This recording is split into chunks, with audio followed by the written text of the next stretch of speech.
বাড়িতে ঘরোয়া পদ্ধতিতে একদম মটন বিরিয়ানি বানিয়ে দেখবেন, অবশ্যই ভালো লাগবে। দোকানের থেকে অনেক ভালো টেস্ট হবে। তো আমি বানিয়েছিলাম, তাই আপনাদের সাথে ভিডিওটি শেয়ার করলাম। তো কিছু কিছু গোটা মশলা প্রয়োজন তার জন্য আমাদের, তো আমরা সেগুলো নিয়ে নিয়েছিলাম, দেখে নিলেন।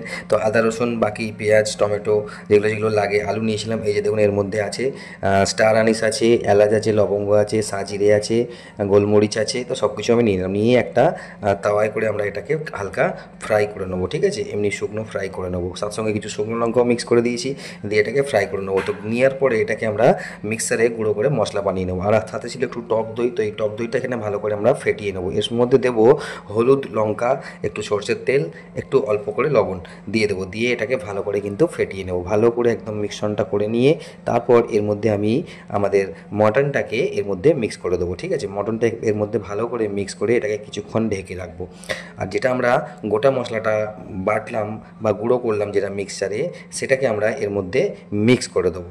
ঠিক আছে, তো এর মধ্যে মিক্স করে এটা ভালো করে দেখুন তেল টেল দিয়ে ভালো করে মিক্স করে আমরা এটাকে কিছুক্ষণের জন্য ঢেকে রাখবো। ম্যাক্সিমাম 30 থেকে 40 মিনিটের জন্য আমরা এটাকে ছেড়ে দেবো এইভাবে। তো এই যে গুঁড়ো মশলাটা ছিল, এখান থেকেও গুঁড়ো মশলা কিছু নিয়ে আমরা ওর মধ্যে দিয়ে দেবো, দিয়ে ওটা মিক্স করে নেব। তো আদা রসুন বাটাটাও সেটাও আমরা এখানের মধ্যে মিক্স করে দেবো। সব কিছু উপকরণ আমরা এখানে কিন্তু মিক্স করে দিয়ে এটাকে ঢেকে রেখে দেবো। ঢেকে এটাকে ছেড়ে দেবো, আধ ঘন্টা থেকে 40 মিনিটের জন্য এটাকে আমরা ছেড়ে দেবো এইভাবে। তারপর একটা কড়াইতে আমরা তেল নিয়ে তারপর এটাকে দেখাবো বাকি প্রসেস। দেখুন এইভাবে আমরা ভালো করে এটাকে আমি মিক্স করে নিলাম। ভালো করে মিক্স করে আমি এটাকে কিছুক্ষণের জন্য এই অবস্থাতেই আমি কিন্তু এটাকে ছেড়ে দিলাম, এটাকে যাতে এটা ভালো করে মশলাগুলো এর মধ্যে আর কি ঢুকে যায়, তার জন্য যাতে খেতে খুব ভালো লাগে আর এটা খুব সফট হবে তার জন্য। তো এইভাবে আমি করে নিলাম, ম্যারিনেট করে নিয়ে ভালো করে আমি এটাকে এইভাবেই এই অবস্থা থেকে ছেড়ে দিলাম।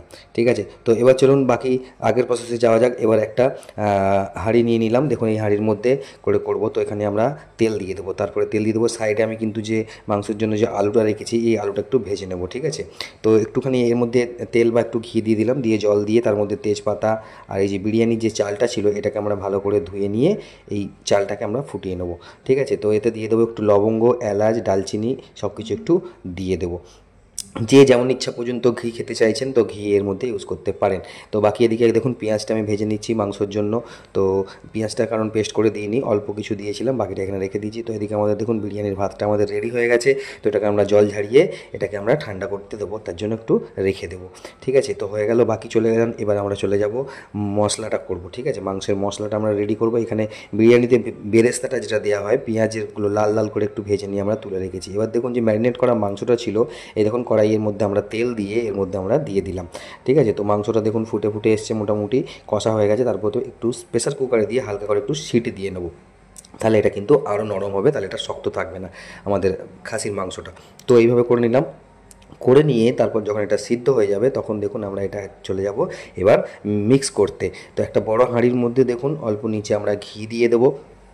ঘি দেওয়ার পরে এই যে আমরা ভাতটা মেলে রেখেছিলাম এই ভাতটা অল্প দিয়ে দেবো, তারপর মাংসটা দেবো। এইভাবে দিয়ে স্টেপ বাই স্টেপ আমরা সাজিয়ে নেবো। সাজিয়ে নিয়ে এটাকে দিয়ে দেবো এবার দম দিতে। দম দেওয়ার জন্য সাইডে একটু আটা আটা আটা মেখে নিয়ে সাইডে চেপে দেবেন, দিয়ে এটা দম দিতে বসিয়ে দেবেন। আর এদিকে আমাদের স্যালাড রেডি হয়ে যাচ্ছিলো, পেঁয়াজ আর শশা সব কাটা হয়ে গেছে। দেখুন আমাদের বিরিয়ানি কিন্তু এইভাবে প্রসেস একদম রেডি।